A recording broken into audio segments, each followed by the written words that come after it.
Welcome to the Daybreak with Jeff Slakey podcast. I'm so happy you found us. Please subscribe, rate, review, and share this with your circle of influence. It's a collection of the interviews, news, and conversation during Daybreak with Jeff Slakey on iFiber One News Radio, KMAS, weekdays from 6 to 9.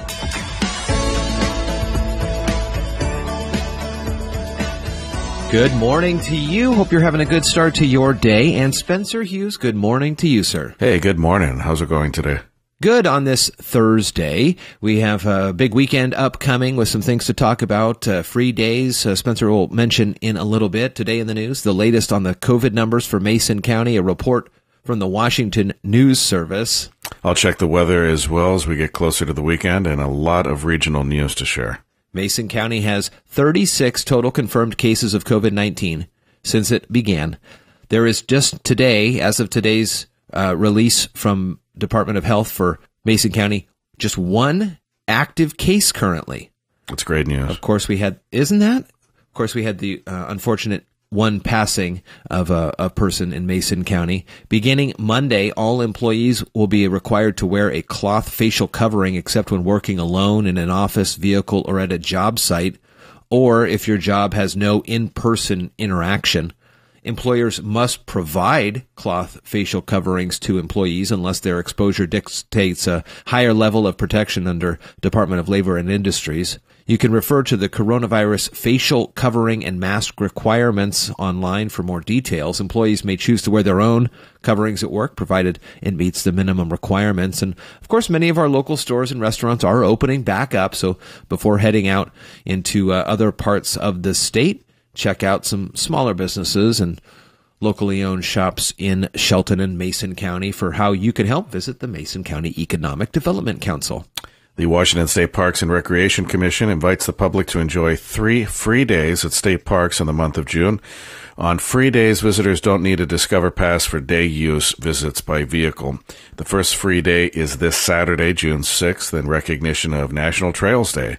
The next free day is Sunday, June 7th, Washington Department of Fish and Wildlife's free fishing weekend. A Discovery Pass will not be required on WDFW or Washington State Park lands throughout the free fishing weekend, but will be required both days on lands managed by Washington State Department of Natural Resources, DNR. The third free day is Saturday, June 13th, celebrating National Get Outdoors Day.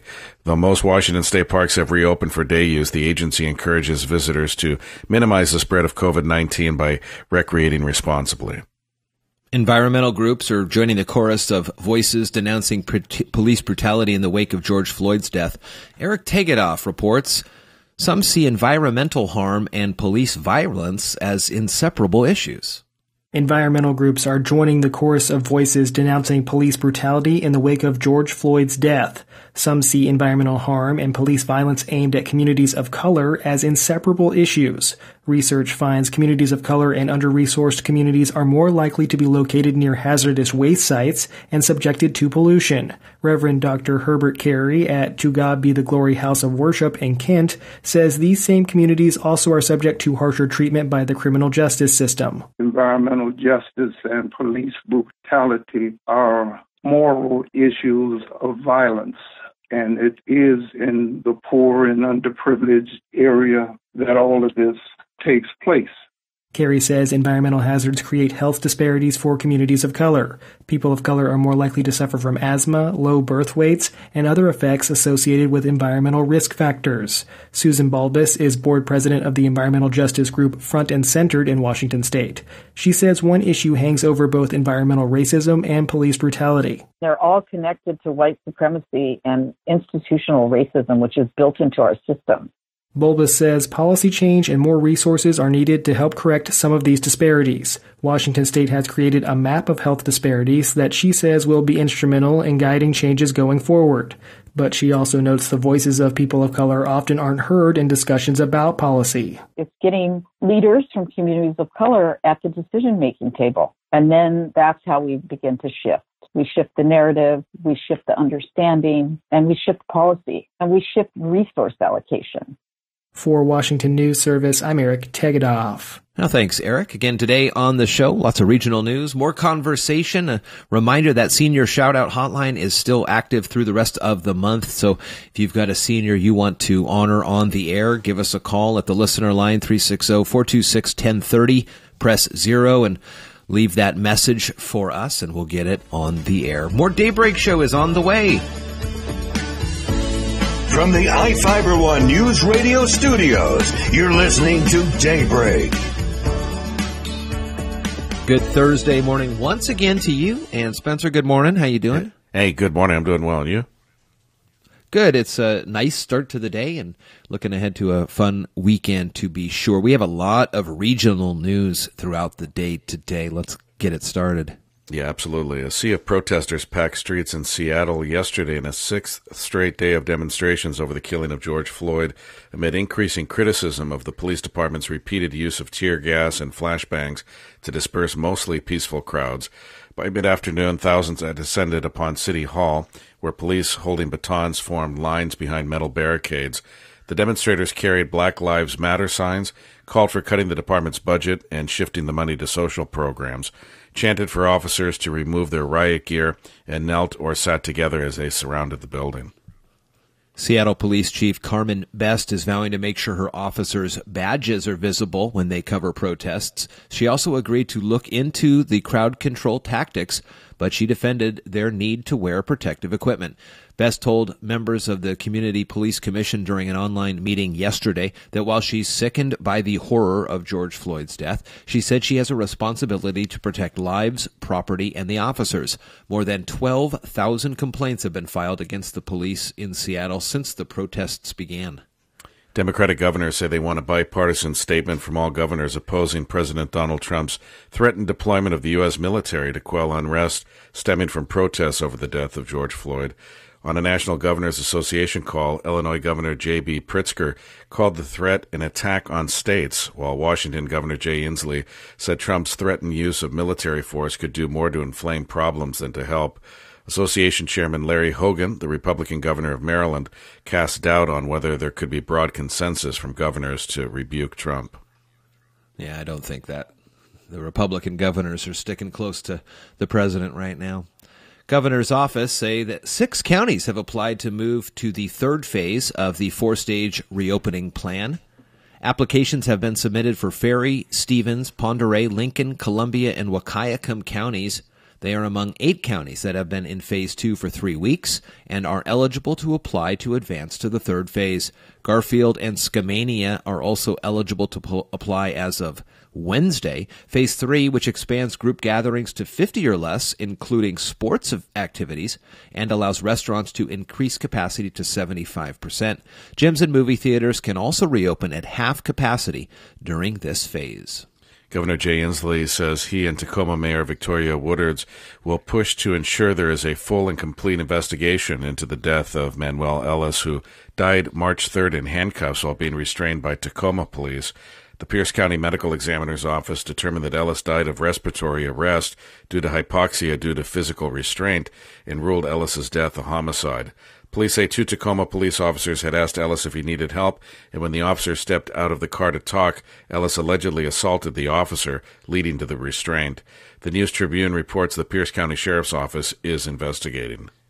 Negotiations between 2 separate fruit packing companies in Yakima and their employees are at a standstill over compensation. The Yakima Herald-Republic reporting that employees at fruit packing companies Matson Fruit and Columbia Reach Fruit have been demanding higher pay since the strike started last month.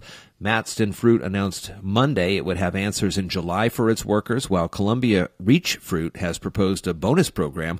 Employees at both companies have argued that other companies in the state have provided some form of extra compensation to their workers. Lots more news on the way here on the Daybreak Show. We'll check in with ABC on the nationwide protests with updates. Of course, the weather forecasts as we get ready for the weekend with some freebies heading on into the state parks. More news on the way. Daybreak Show rolls on. You're listening to Daybreak on iFiber One News Radio. It's Spencer Hughes with Jeff Slakey on a Thursday edition of Daybreak. Good morning to you. Lots of regional news, and we continue with that now. A judge in Chelan County has declined to move a lawsuit challenging Governor Inslee's emergency stay-at-home orders arising from the coronavirus to Olympia. Chelan County Superior Court Judge Kristen Ferreira said yesterday that the lawsuit, which seeks to declare the stay-home proclamation unconstitutional, can be heard in Wenatchee because the use of different phases of reopening for different counties makes for different challenges among residents of those counties. Thurston County is where many lawsuits involving the state are typically heard. The judge also declined to issue a temporary restraining order against the governor's stay-home orders.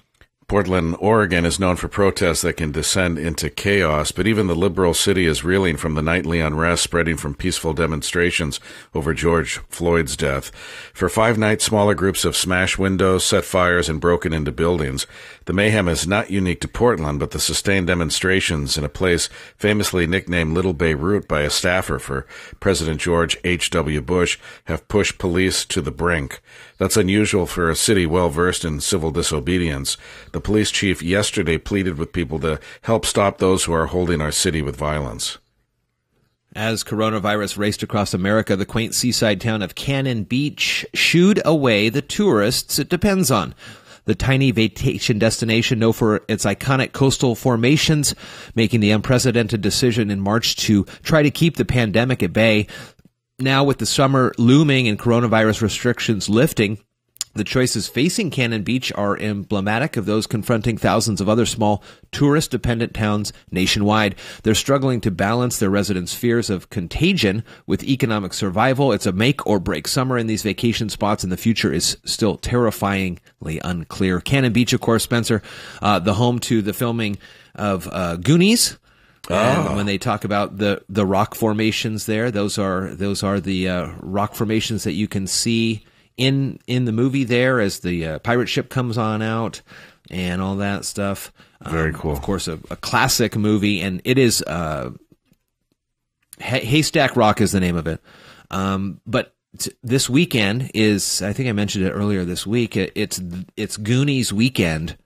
That's very cool. You were saying the drive-in, this weekend. Right?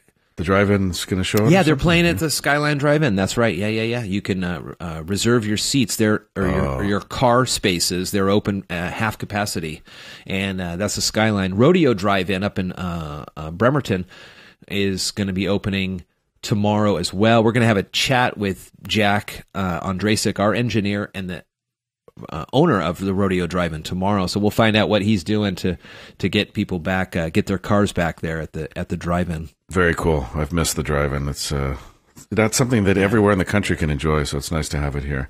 Seattle's mayor and police chief promised a large crowd of protesters Tuesday to review the department's use of pepper spray and flashbang grenades to break up a crowd of peaceful demonstrators the night before. Earlier in the day, Seattle's police watchdog agency said it would investigate the use of pepper spray Monday night to break up a 4th consecutive day of large protests over the George Floyd killing. The department insisted that demonstrators threw fireworks and tried to storm a barricade near a police station, but video posted on Reddit and Facebook showed that the chaos began when an officer grabbed a pink umbrella that a demonstrator was holding just across a barricade. Other officers nearby then began spraying chemicals. Seattle quarterback Russell Wilson wasn't interested in talking about football during his first session with the media since the end of last season. Wilson said change is necessary following the death of George Floyd as the nationwide protests continue. Wilson's 35-minute session was as emotional as he's been in any formal media setting during his time in Seattle. He relayed stories from his youth in Richmond, Virginia, and about raising 2 kids, now with a 3rd on the way. You can see that piece on our website, ifiber1newsradio.com. 15 health insurers filed an average proposed rate decrease of 1.79% for the 2021 individual health insurance market. This includes 2 new insurers, United Healthcare of Oregon and Community Health Network of Washington, that are joining Washington's market. With 15 insurers in next year's individual market, all 39 counties will have at least 2 insurers selling plans inside the exchange, Washington Health Plan Finder. 10 insurers will sell plans outside of the exchange. More news on the way here on this Thursday morning. I did go to thegoondocs.org. Remember, that's what they called that little neighborhood they lived in that movie. Goonies is 35. Wow. And they have some events on the 7th coming up. So it is June 7th, the actual anniversary of the release of the film. People are going to do a worldwide truffle shuffle, Spencer. Oh, nice. You know, the people who own the home that was used to, at least for the exteriors of the Goonies house, they need to sell it to somebody that really loves that movie, because it's gone through different ownerships. But the owners right now are, as you can understand, I mean, tourists from all over the world are gawking outside their house. Oh, yeah. But when you buy the Goonies house, I mean, you have to assume that your privacy kind of goes by the wayside. But just to let everybody know, if you make a pilgrimage to Oregon, the people do not, they will call the police, I hear. They don't like anybody trespassing around their house. So can you at least drive by it, or you could drive close? by it, but you're not supposed to park or get out of the car and like walk up to it. But a lot of people still do. They peek into the windows and, you know. I mean, that's the whole thing. You know, it's not like you're going to see the actors walking around. These are iconic locations of wonderful childhood movies. Of course, people are going to make pilgrimages there to see what it looks like. Oh, yeah. I would do what they did to the Christmas Story house. They turned it into a museum for the movie. Wouldn't that be cool if somebody owned it? If I won the lottery, I'd buy that house from those people and turn it into one. That's a great idea. I'll be your caretaker. Let's buy some tickets, huh? Down there in beautiful Astoria, Oregon. All right, more Daybreak Show is on the way. Good morning. From the iFiber One News Radio Studios, you're listening to Daybreak. It's Spencer Hughes with Jeff Slakey. Good morning to you. Thanks for listening to Daybreak. Hope everybody's doing well out there. A lot of us have been under a lot of stress. A lot of uncertainty has brought about a lot of anxiety and stress in our lives during the whole pandemic. And I found this piece from Livestrong.com on the surprising side effects of stress that we should all know about. We're going to go through these. These are from Dr. Rosalind Dorlan, a New Jersey-based board-certified clinical psychologist and member of the psychiatry department at the Overlook Medical Center. One of the things to look out for, forgetfulness. Boy, my brain can be a real fog a lot of the times. And I realize that at my most stressed out moments is when I tend to forget things. We lose focus, and stress could be the culprit. Stress and anxiety can hinder our attention and our ability to retrieve memories, according to Harvard Health Publishing. There was a study done a couple of years ago that demonstrated that adults with higher levels of cortisol, which is the stress hormone, exhibited impaired memory and lower brain volumes. Another thing to look out for, skin issues. Skin reactions like hives and acne and cold sores can be triggered during extremely stressful situations in our lives. Stress causes our bodies to make hormones like cortisol and others, which activate skin glands to produce oiliness, and that can be a factor in some of these skin-related conditions. And during more stressful times, we tend to neglect our usual self-care, reduce sleep, skipping our face wash maybe in the morning and at bedtime, and that can create or even exacerbate existing skin vulnerabilities. A reduced libido.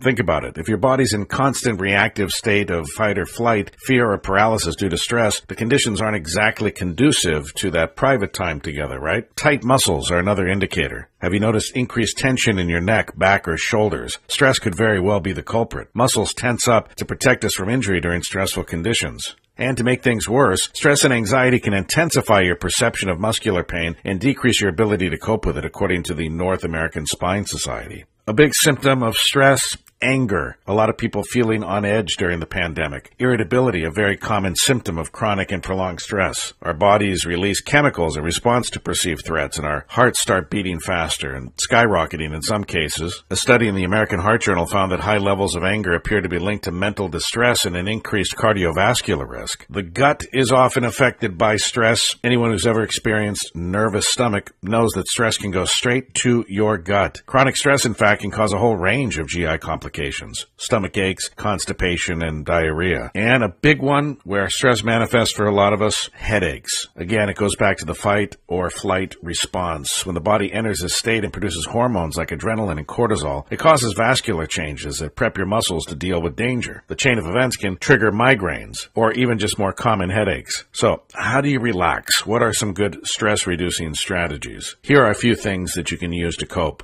Deep breathing. Yes, it always seems to come back to the breathing. Breathing exercises like the 4-7-8 method, which you can Google, and all sorts of others, can calm your body's fight or flight instincts and elicit a relaxation response, according to Harvard Health Publishing. One of my other favorite things to do, meditate. Practice meditation. Deep belly breathing can help you let go of negative emotions, center you, and bring you back to the present moment. Physical activity is always good. We live in such a beautiful area that it's easier to get out and move about than it is for many other people. So many green belts and blue belts to get our exercise in a beautiful environment.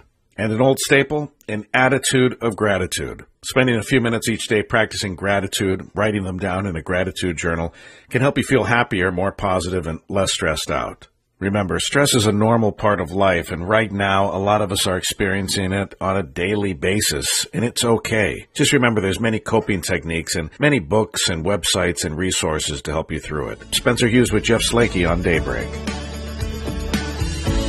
From the iFiber One News Radio Studios, you're listening to Daybreak.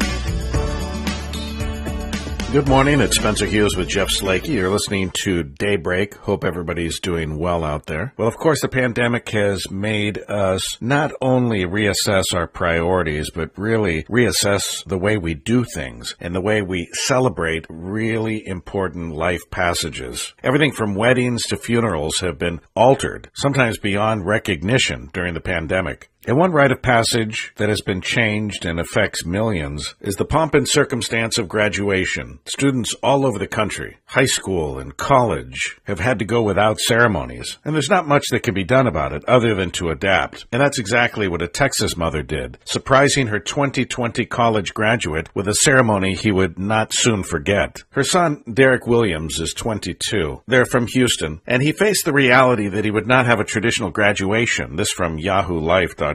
He received his pre-med psychology degree from Baylor University, and the news was upsetting to him, as it has been for millions of other students. He says, "This moment that I was supposed to share with my family and friends was taken away. I understood that this was not the worst that the virus could do, but I was hoping to have this moment for family, especially my late grandmother." Well, Williams's mother, Ayanna Tatum, could see how much this was affecting her son. So she jumped into action. She saw a Facebook post from another family that threw a ceremony for their kid, for their graduate, in the front yard. She wanted to do something similar to celebrate her son's big achievements. She said, "I really started thinking, I wonder if I can find a stage company. I had never done that before. I've never secured a stage. I had no clue. So it was kind of scary. But I started researching. And once I did, I got really excited," she said. Tatum is a native of New Orleans and has worked in education for 13 years. She says, "I wanted my kids to see me go through the process because I wanted it to say something to them about education," she said. Both her father and late mother attended historically black colleges, and after becoming a single mother of two, she lived on campus with her children and completed her bachelor's degree. She followed that with a master's degree in education.